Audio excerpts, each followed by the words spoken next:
muito bom poder compartilhar a palavra do Senhor. Irmãos, abra sua Bíblia, embora esteja aqui, na segunda carta aos Coríntios, capítulo 12, do verso 5 ao verso 10. Deixa aberta aí, porque nós vamos conversar sobre esses versículos nessa noite. 2 Coríntios, capítulo 12, do verso 5 ao verso 10. É um texto conhecido, creio que você já ouviu falar sobre esse texto, mas é um texto extremamente importante para nós entendermos um pouco sobre quem é o Senhor. O texto diz assim: é necessário prosseguir com os meus motivos de orgulho. Mesmo que isso não me sirva de nada, vou lhes falar agora das visões e revelações que recebi do Senhor. Eu conheço um homem em Cristo que há 14 anos foi arrebatado ao terceiro céu. Se foi no corpo ou fora do corpo, eu não sei, só Deus o sabe. Sim, somente Deus sabe se foi no corpo ou fora do corpo. Mas eu sei que tal homem foi arrebatado ao paraíso e ouviu coisas tão maravilhosas que não podem ser expressas em palavras, coisas que a nenhum homem é permitido relatar. Continua. Seguinte. Da experiência deste homem eu teria razão de me orgulhar, mas não o farei na verdade. As minhas fraquezas são minha única razão de orgulho. Se quisesse me orgulhar, não seria insensato de fazê-lo, pois estaria dizendo a verdade. Mas não o farei, pois não quero que ninguém me dê crédito além do que pode ver na minha vida, ou ouvir em mim a mensagem. Ainda que eu tenha recebido revelações tão maravilhosas, portanto, para evitar que eu me tornasse arrogante, foi-me dado um espinho na carne, um mensageiro de Satanás para me atormentar e impedir qualquer arrogância. Por fim, pode passar. Em 3 ocasiões supliquei ao Senhor que o removesse, mas ele disse: minha graça é tudo o que você precisa, o meu poder opera melhor na sua fraqueza. Portanto, agora fico feliz de me orgulhar de minhas fraquezas, para que o poder de Deus opere por meu intermédio. Por isso aceito com prazer fraquezas, insultos, privações, perseguições e aflições que sofro por Cristo. Pois quando sou fraco, então é que sou forte. Vamos orar? Senhor Jesus, obrigado pela Tua palavra. E Deus, ela que é viva e eficaz, possa falar ao nosso coração e derramar dessa força que vem de Ti, Senhor. Em nome de Jesus.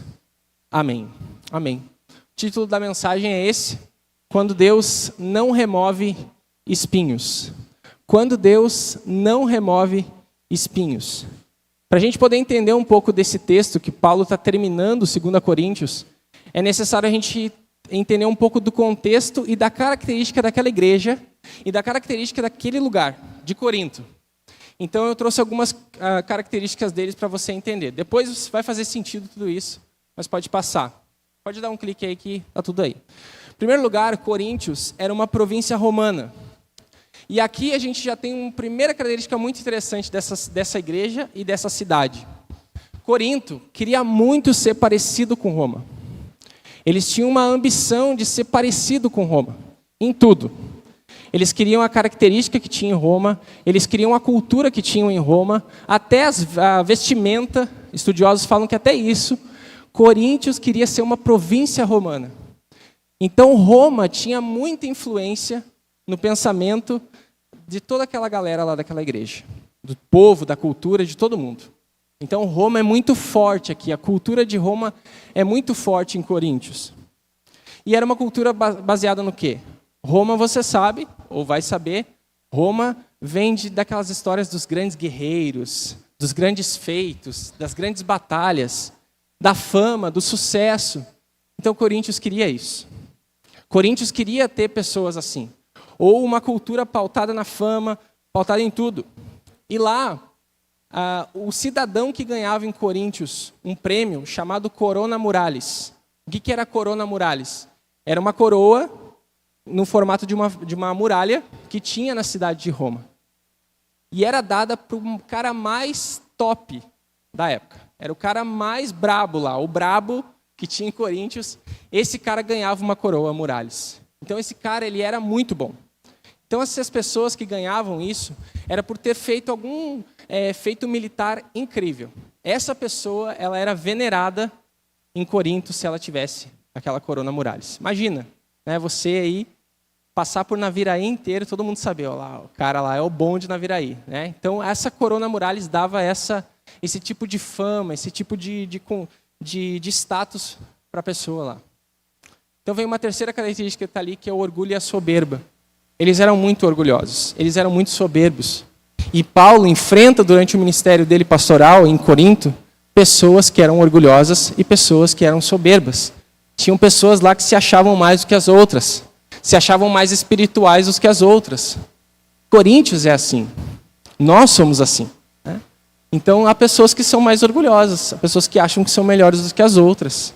E todos nós, em algum momento, a gente se acha melhor do que os outros, mais inteligente do que os outros, mais sabedor do que os outros, seja pelo dinheiro que a gente tem no bolso, seja pela nossa inteligência.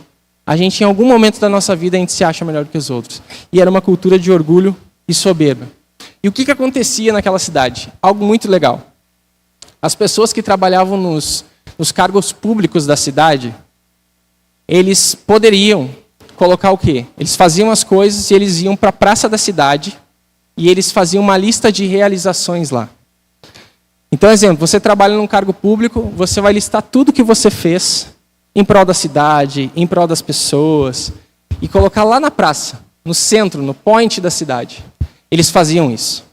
Então, os líderes daquela época, as pessoas que eram influentes dos cargos públicos, eles colocavam lá, por exemplo, eu, Jardel, fiz tal coisa.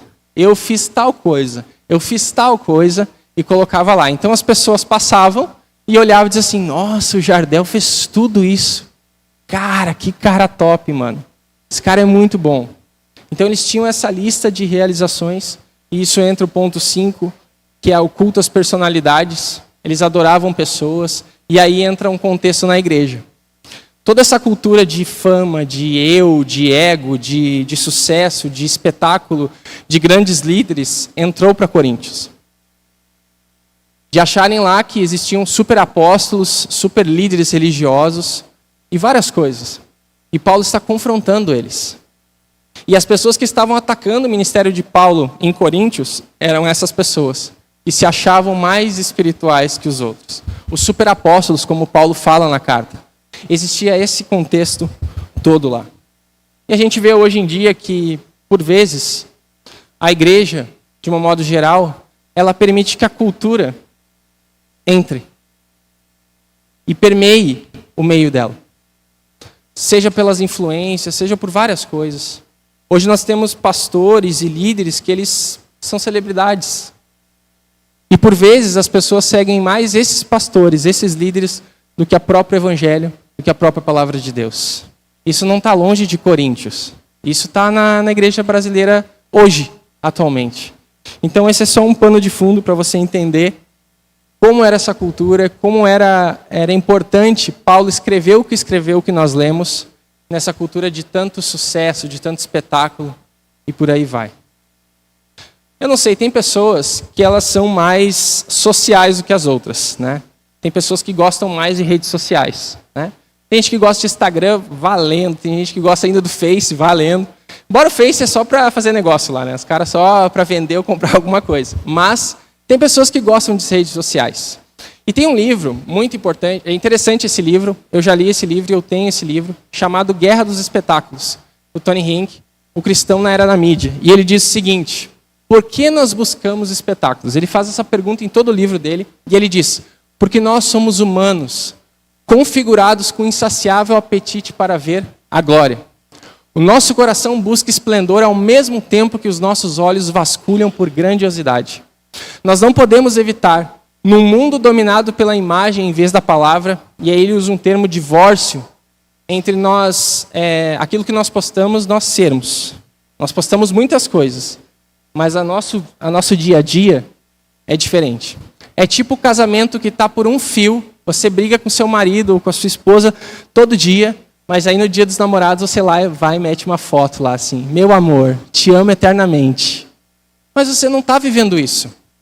Você está vivendo um conceito de briga, o seu casamento está por um fio, mas no dia 12 de junho, você vai lá, porque você não pode perder. E hoje, é uma cultura tão voltada para isso, que eu já ouvi, tipo assim, será que o fulano e a ciclana estão juntos? Porque eles não postaram mais nada juntos. Deve ter dado ruim lá, engrossou o caldo, já era, né? A gente está, então, avaliando relacionamentos por uma foto. Avaliando relações por uma postagem, em que a gente pode mentir tranquilamente lá. Né? Tranquilamente. Então, há esse divórcio, essa desassociação de quem nós somos por aquilo que nós postamos. Então, tem pessoas que discutem várias causas na internet. Mas para quê? Para mostrar que está discutindo? Então, a gente precisa ser mais real, gente. Mais vida real. Né? Então, a gente está resumindo a nossa vida, a nossa felicidade em 30 segundos. E as pessoas vão clicando, vão passando, nem se lembram mais. Então, há essa desassociação daquilo que nós somos. Então, nós temos esse espetáculo do nosso ego. Você e eu temos o ego inflado, muitas vezes. A gente tem dificuldade nisso. Nosso ego é difícil. E a gente, às vezes, quer mentir para nós mesmos. Né? Não, eu sou tranquilo. Eu sou o cara mais humilde que eu conheço. Já ouviu isso? Né? Quando as pessoas dizem que elas são humildes, elas não são humildes. Concordam? Verdade? Imagina, você diz assim, mano, eu sou a pessoa mais humilde do mundo. Acabou de não ser. Né? Humildade é um elogio que você ganha de outra pessoa. Você não se diz para você mesmo. Né? Então, entre todo esse conceito de fama, de ego, de espetáculo, Coríntios está aí. E Paulo está enfrentando isso. Agora Paulo vai mandar para eles uma mensagem. Capítulo 11, Paulo vai dizer para eles quais são a sua lista de realizações. Paulo está dizendo para eles assim, olha, já que vocês querem uma lista de realizações que eu estou fazendo, eu vou mandar para vocês a minha lista de realizações. Então eu queria ler com você essa lista. Paulo escreve assim, 5 vezes recebi dos líderes judeus os 39 açoites. 3 vezes fui golpeado com varas. Fui apedrejado 1 vez. 3 vezes sofri naufrágio. Certa ocasião, passei 1 noite e 1 dia no mar à deriva. Realizei várias jornadas longas. Enfrentei perigos em rios e com assaltantes. Enfrentei perigos do meu próprio povo, bem como dos gentios. Eu enfrentei perigos em cidades, em desertos e no mar. Eu enfrentei perigos por causa de homens que se diziam irmãos, mas não eram. Eu tenho trabalhado arduamente, horas a fio, e passei muitas noites sem dormir. Passei fome, senti sede e muitas vezes fiquei em jejum. Tremi de frio por não ter roupa suficiente para me agasalhar. E além disso tudo, fora tudo isso, pesava sobre ele diariamente as igrejas. Não, eu não coloquei errado, eu não estou errado. Paulo está dizendo para eles o que vale para ele. Ah, vocês querem a minha lista de realizações? Vocês querem a minha corona muralis, aquilo que para mim é importante, que para mim faz sentido? Eu vou dizer para vocês qual é a lista de realizações. Pode clicar. Então você leu aí comigo. Açoites, golpes, apedrejamento, naufrágio, perigos, fome e sede, frio e preocupações internas. Para Paulo, isso era a sua lista de realizações. Não. Paulo está declarando aqui algo muito diferente. É tipo, por exemplo, você fazer uma entrevista de trabalho e a pessoa lá que vai te contratar diz assim, diga para mim quais são as tuas maiores qualidades. E essa pessoa diz várias coisas contrárias. Eu sou fraco. Eu tenho várias dificuldades. Eu sou ansioso. E por aí vai. A pessoa começa a dizer um monte de coisa. Provavelmente essa pessoa não vai conseguir um emprego. Provavelmente. Mas Paulo vira isso e diz para nós. Ele está reivindicando essa coroa, esse glamour. Ele está dizendo que para ele não interessa a fama, não interessa o que as pessoas pensam dele, e sim o que Cristo está pensando sobre isso. Mas por que Paulo fez isso? Por que Paulo chega e manda para aquela igreja uma resposta assim?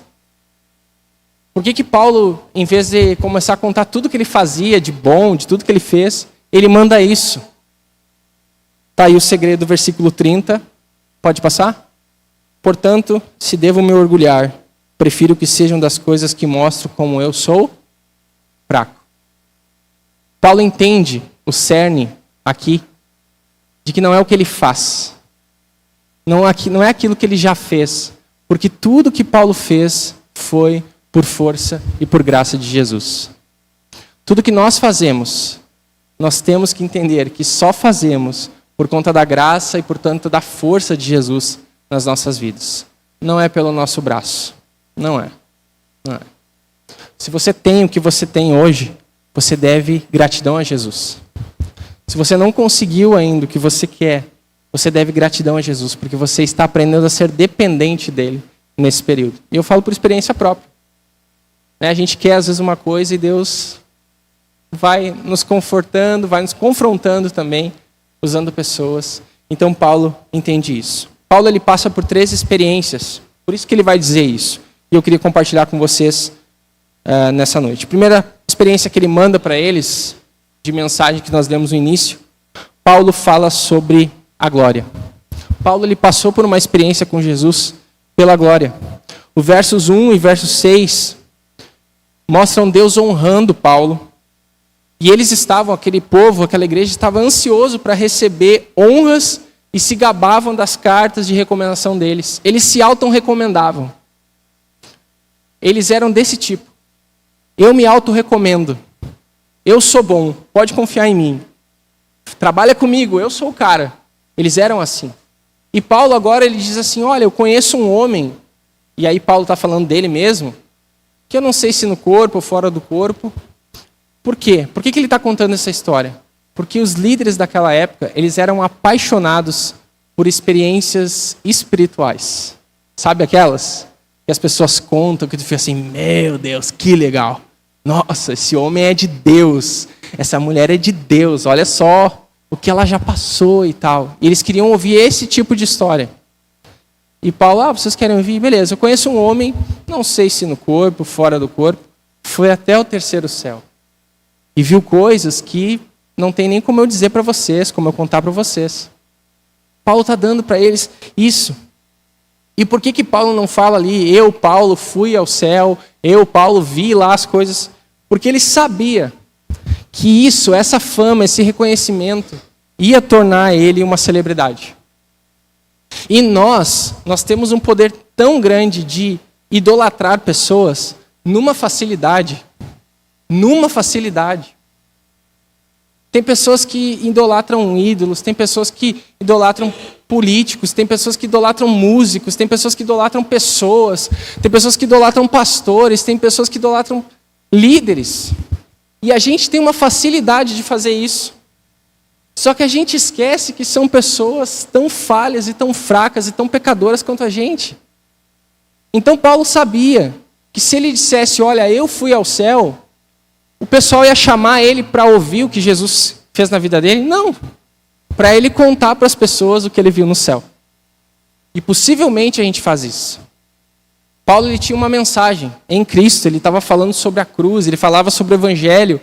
E se ele falasse que era ele, as pessoas iam chamar ele para ouvir. Não, isso aí não é importante. O importante é, o que tu viu lá? Como é que é lá em cima? Então Paulo sabia que Deus permitiu ele passar por aquilo, mas era uma experiência dele com Deus. O que a gente traz de aplicação para nós? É porque a gente às vezes busca isso também. A gente busca essa glória também. Imagina assim, né? Se Paulo chega e conta... Você já viu aqueles vídeos que tem no YouTube? Não sei se é só no meu YouTube que aparece às vezes os vídeos. Nada a ver. Tipo assim, o homem subiu ao 3º céu. Veja o que ele viu. Testemunho da irmã faz todos ficarem arrepiados no culto. Tu clica, não tem nada. É só ela contando uma história. Mulher vê visões e não sei o que. Homem vê visões e entrega uma mensagem de Deus para aquela pessoa. Olha o que o pastor previu para o fim dos tempos. Aí você vai ver, tem vários likes, views lá. Por quê? Porque as pessoas são curiosas. É legal ver uns negócios desse, né? A gente vê isso. Essas experiências espirituais que muitos procuram, sendo que não são assim. Experiências espirituais, elas são, por vezes, particulares. E eu gosto de falar isso. O quanto você ora, o quanto você lê, não interessa para ninguém, interessa para você. Interessa para o seu relacionamento com Deus. Você jejua 10 vezes por dia e você fala, você acabou de perder. E mostrar que você está fazendo isso por mera religião e mera vaidade. Jesus ele vai dizer sobre a oração e ele fala o quê? Vocês quando orarem façam o quê? Entrem no seu quarto, fechem a porta, que em secreto Deus o vê. E o quarto que Jesus está falando ali, no contexto lá das casas da época, era uma despensa que não tinha nem janela.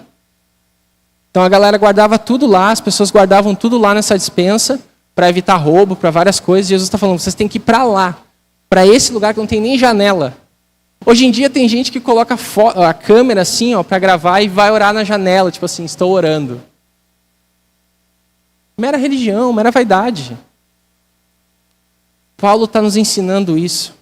Seja uma pessoa espiritual, mas seja uma pessoa espiritual em sigilo. Sabe? Tenha a sua vida com Deus. Hoje você sabe, a gente vê vários vídeos assim, recebe vários vídeos assim. O cara vai lá e dá um dinheiro para a pessoa, em vez de dar, aí tira uma foto ali, tipo assim, olha, eu estou abençoando essa pessoa. Uma pessoa espiritual, ela abençoa outras pessoas e ninguém sabe. É específico, você abençoa e pronto. É assim. O Evangelho vai dizer para nós o que a mão direita faz, a outra não precisa ficar sabendo. Né? Vai lá e resolve com o teu irmão o problema, vai lá no teu irmão e resolve. Ou seja, algo muito específico. Algo muito assim. Então Paulo está nos dizendo. Tony Henk continua dizendo sobre isso. Ele fala, pode passar.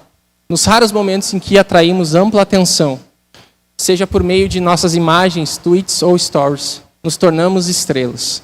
E quando assistimos a nós mesmos, recebemos aprovações e curtidas, tornamos-nos também espectadores. Isso aqui todo mundo faz. Você vai lá e posta um negócio no stories. Primeira coisa que você faz é você vai lá no seu stories, clica no seu stories e dá uma... Quantas pessoas já viram? Né? Quantas pessoas estão me cuidando? Né? Postou uma foto lá, postei no horário ruim, eu vou ter que postar de novo porque ninguém viu. Né? A gente é assim. A gente está sempre nessa... A gente quer like, cara. A gente quer like. Né? Porque parece que se a gente não tem uma curtidinha ali, parece que a gente não se arrumou demais, parece que a gente não é tão pop assim. Né? Se eu tenho mais curtida nas minhas fotos lá, não é por minha causa, é por causa da minha filha e da minha esposa. Eu já sei de cara isso aí. Não é pela lata aqui, né? A lata delas, vamos dizer assim. Mas as pessoas procuram isso. Então Paulo ele passa pela glória. Observe os testemunhos hoje. Observe as lives de oração. Rios com pessoas abrindo a Bíblia e ensinando que estão orando. E por aí vai. Seja uma pessoa espiritual, mas seu Instagram não precisa ficar sabendo disso. Seu Instagram não precisa estar produzindo isso. Seja. Então, e é interessante porque na época tinha um negócio muito legal que eu estudei, que todo general romano, ou imperador que fazia um feito muito bom, ele recebia então uma passeata, né? Tipo, a galera toda da cidade ia lá venerar o cara. E do lado dele tinha uma pessoa. Qual era a tarefa dessa pessoa? Enquanto esse general, esse imperador estavam recebendo todas as glórias lá, no ponto ápice de toda a aclamação para aquela pessoa, essa pessoa vinha, botava a mão no ombro dele e dizia assim, lembre-se que você também é um mortal.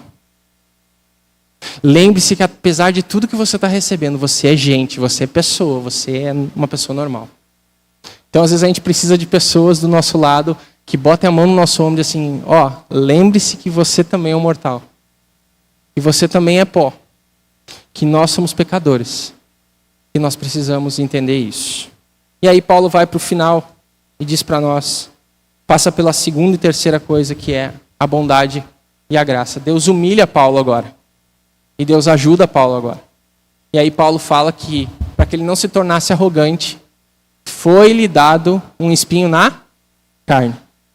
O texto não diz que, ocasionalmente, Paulo recebeu isso. Foi-lhe dado. Foi permissão de Deus aquele espinho. Foi-lhe dado um espinho na carne. E aí, várias discussões aí, quem gosta, né, tipo, de teologia, há vários conceitos que falam, tentando descobrir o que é esse espinho na carne, né?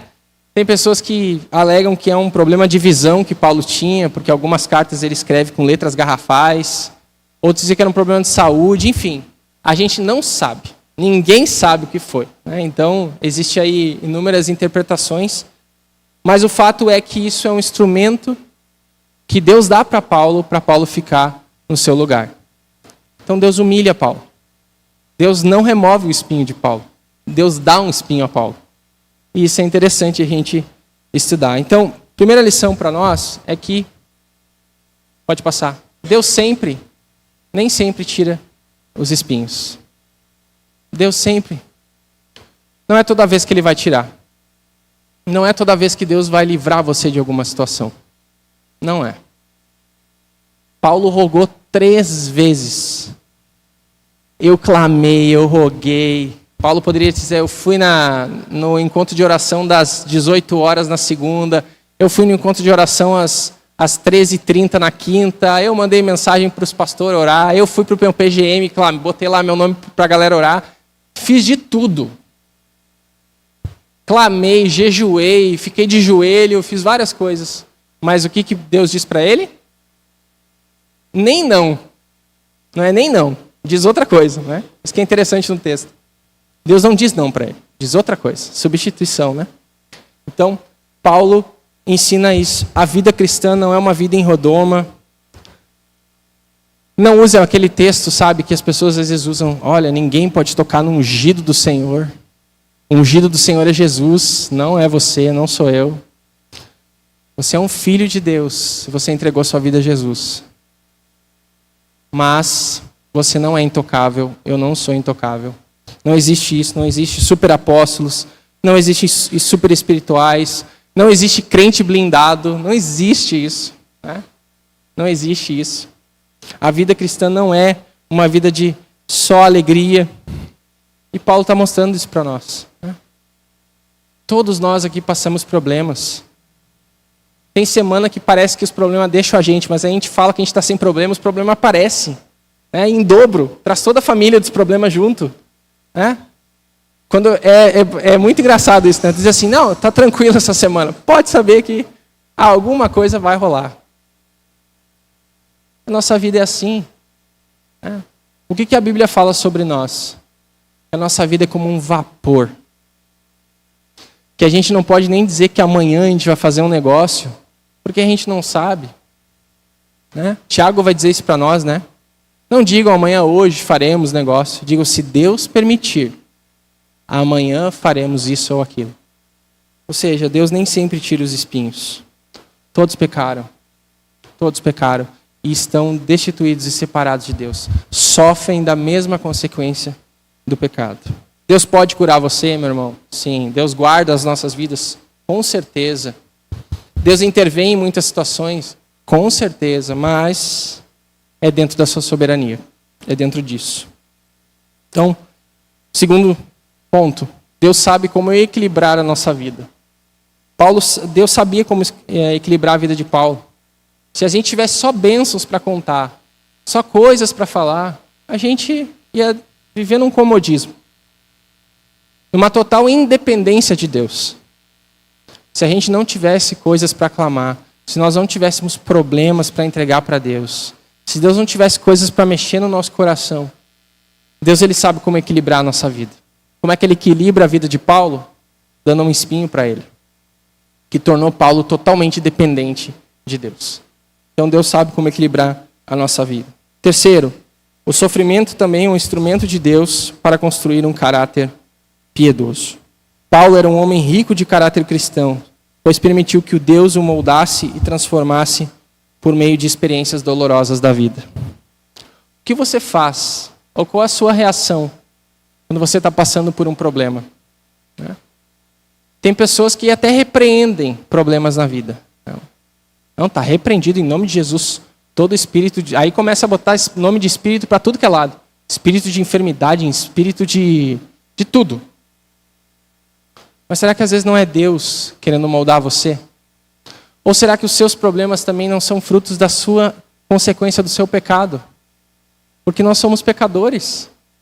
E por meio disso, das nossas afobações, Deus ensina para nós muitas coisas. Né? Muitas coisas. Essas 2 semanas agora, Deus tem moldado o meu coração em várias coisas. Não é fácil, gente. Né? Não é fácil. Deus ele vai apertando, vai transformando, mas é necessário. É necessário. Então, Deus usa também o sofrimento como um instrumento. Paulo recebeu um espinho na carne para guardá-lo de pecar. Experiências espirituais emocionantes inflariam o ego de Paulo Rapidinho. Quando Deus permite um sofrimento na nossa vida, há várias maneiras de lidar com ele. Alguns ficam amargurados e colocam a culpa em Deus por privá-los de sua liberdade e prazer. Outros simplesmente desistem e não recebem bênção alguma por meio dessa experiência. Paulo de maneira nenhuma peca ao permitir que fosse livrado dos ataques de Satanás. É normal a gente clamar. É normal a gente pedir para Deus nos livrar de muitas coisas. Isso é certo, é um relacionamento com Ele. Mas nem sempre a gente vai ter a resposta que espera. Uma resposta melhor. Então, uma frase para você. Deus não prometeu curar todos os cristãos que lhe pedirem oração, mas nos incentiva a levar até Ele nossos fardos e necessidades. Então nós temos que levar os nossos fardos e necessidades a Deus e entregar para Ele. E deixar que Ele sabe o que é melhor para nós. Ele sabe. E às vezes não é o nosso plano. Então, Paulo ora. E aí Paulo termina esse texto dizendo que ele orou, que ele clamou. E o que ele ouve é o seguinte, pode passar. Em 3 ocasiões supliquei ao Senhor que o removesse. Mas ele disse, a minha graça é tudo de que você precisa. O meu poder opera melhor na sua fraqueza. Então, Deus não diz sim nem não para Paulo. Deus dá a graça dele para Paulo. Deus está mostrando outro, está ensinando outro tipo para Paulo aqui. E há 2 lições para nós terminarmos. Em primeiro lugar, a mensagem da graça, ela é suficiente. Deus vai falar para Paulo que a minha graça te basta. A mensagem da graça em Cristo Jesus, ela é suficiente. Suficiente. A graça de Deus nos basta. A graça nunca está em falta. Se a graça é suficiente para nos salvar, sem dúvida ela é suficiente para nos guardar e nos fortalecer em momentos de sofrimento. Você pega na Bíblia várias pessoas que passaram por momentos difíceis. José, por exemplo. José era um cara de Deus, fez o que era certo aos olhos de Deus, fugindo da mulher, do faraó. E aí a gente diz assim, não, o cara é de Deus, o cara foge do pecado, vai dar tudo certo na vida dele, né? Tá fazendo tudo certo, o que acontece? Ele é preso. Aí o texto vai dizer para nós que e Deus era com José. Aí Deus dá uma habilidade para José, que era adivinhar sonhos.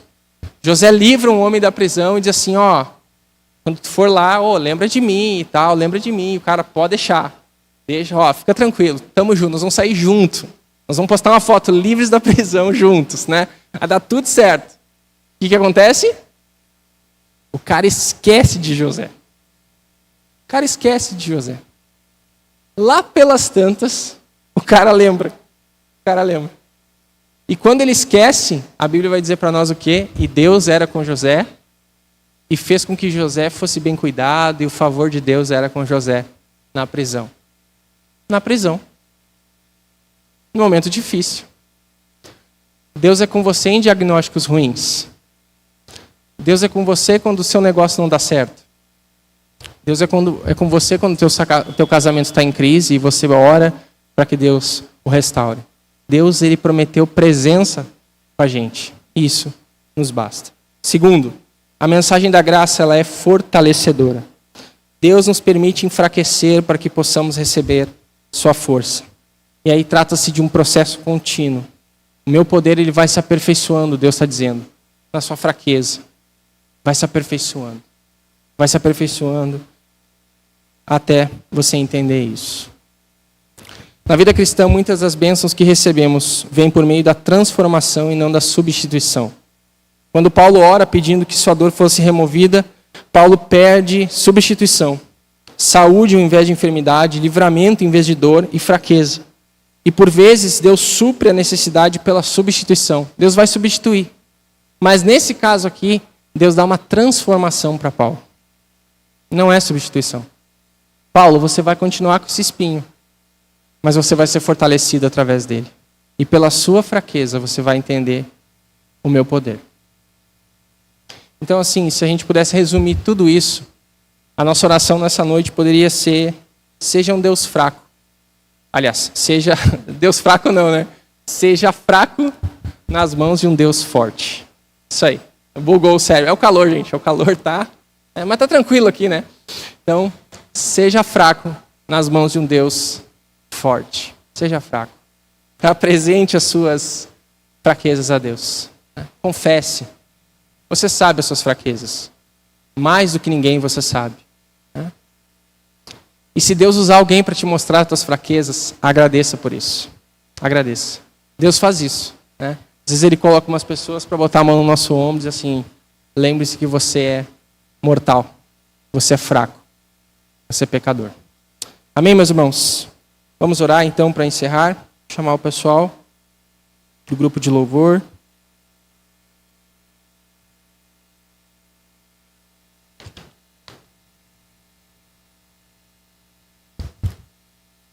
Talvez o seu espinho seja um problema de saúde, seja uma necessidade que não se resolve, seja uma relação que não sai do lugar. Mas peça para Deus lhe mostrar, e lhe ajudar, lhe dar força, lhe fortalecer nesses momentos. Deus, Ele dá espinhos para nós, e a gente tem que ser grato a Deus por isso. Isso é um cuidado dele nas nossas vidas.